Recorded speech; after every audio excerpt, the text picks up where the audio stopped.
Imagine if the internet vanished tonight, not the websites, but the memory of how it worked. No backups, no instructions, no ruins. That is what historians say happened to the Library of Alexandria. The night the Library of Alexandria disappeared, humanity didn't just lose books.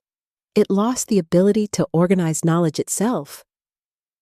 Most people imagine the Library of Alexandria as a giant room full of scrolls, a treasure house of ancient wisdom that was tragically burned to the ground. It is one of the most famous stories in history. The only problem is that the story does not match the evidence. Libraries leave trails. Even when destroyed, they leave behind catalogue fragments, references in other cities, chains of quotation, copies made elsewhere. That is how we know what existed in places like Pergamon, Rome, and Baghdad.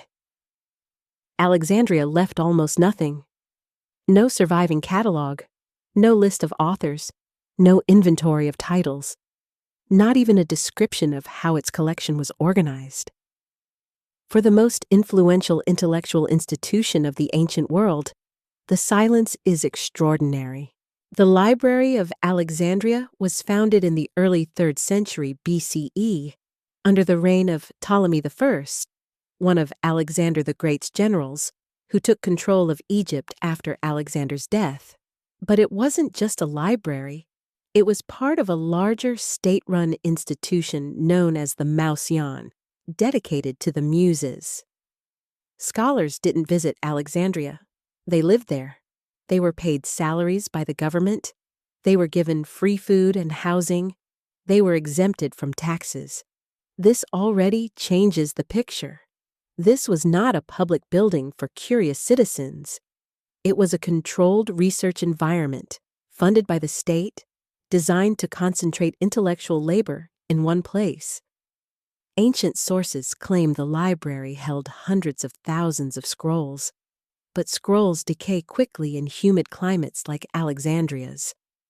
Preserving them would require constant copying, entire teams of scribes producing duplicates. Yet no ancient text describes this massive preservation workforce. If Alexandria was the world's greatest archive, where is the paper trail of the archivists? That silence matters. Now consider what its scholars actually produced. Eratosthenes, working in Alexandria, calculated the circumference of the earth by measuring the angle of shadows in 2 different cities. His estimate was within a few hundred kilometers of the true value. That level of accuracy would not be matched again for centuries. Hipparchus created the first star catalog based on coordinates.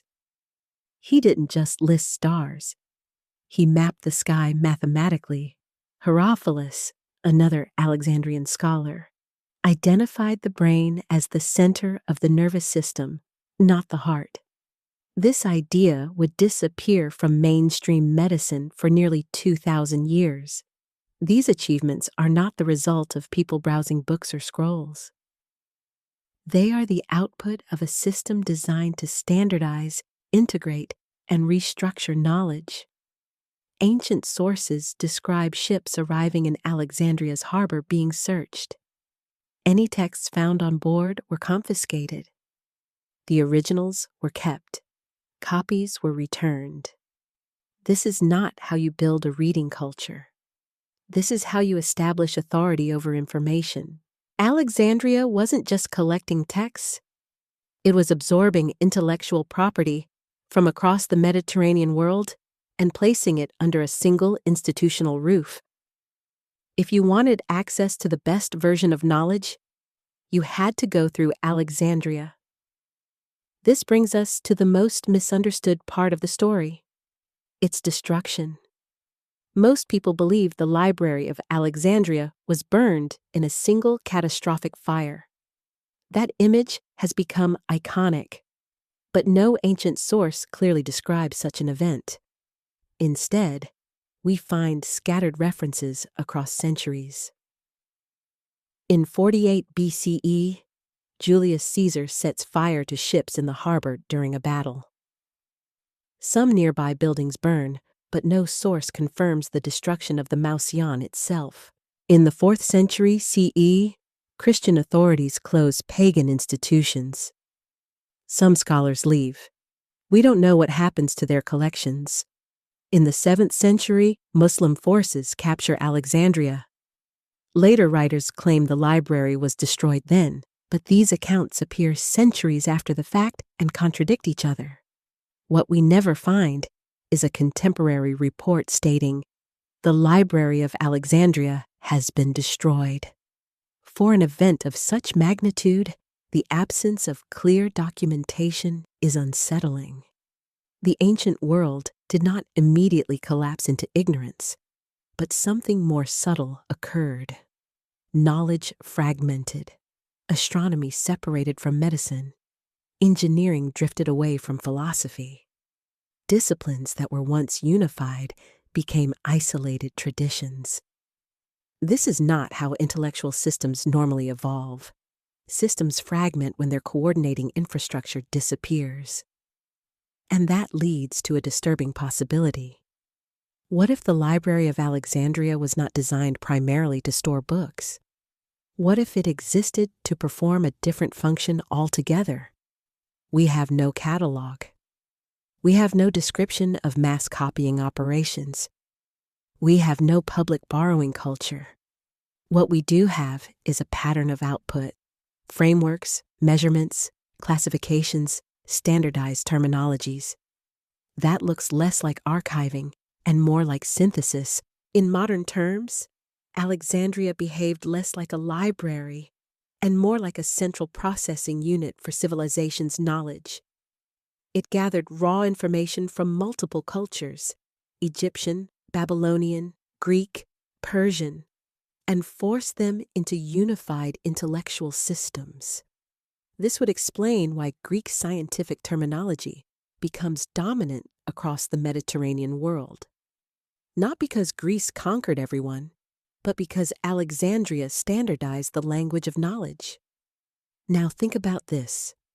After Alexandria fades, humanity never rebuilds anything like it. Rome builds libraries, but they are collections, not synthesis centers. The Islamic Golden Age preserves texts, but knowledge is distributed across cities, not centralized. The Renaissance rediscovers ancient works, but there is no global coordinating institution. Every civilization since has stored information. None have rebuilt a machine for organizing how knowledge itself works, and that may be the real loss. We didn't lose books. We lost an institution that decided what knowledge meant. That is why Alexandria still haunts history. Not because of what it contained, but because of what it did, and because we never learned how to replace its function. When people say the Library of Alexandria burned, they imagine flames consuming scrolls. The deeper tragedy is quieter.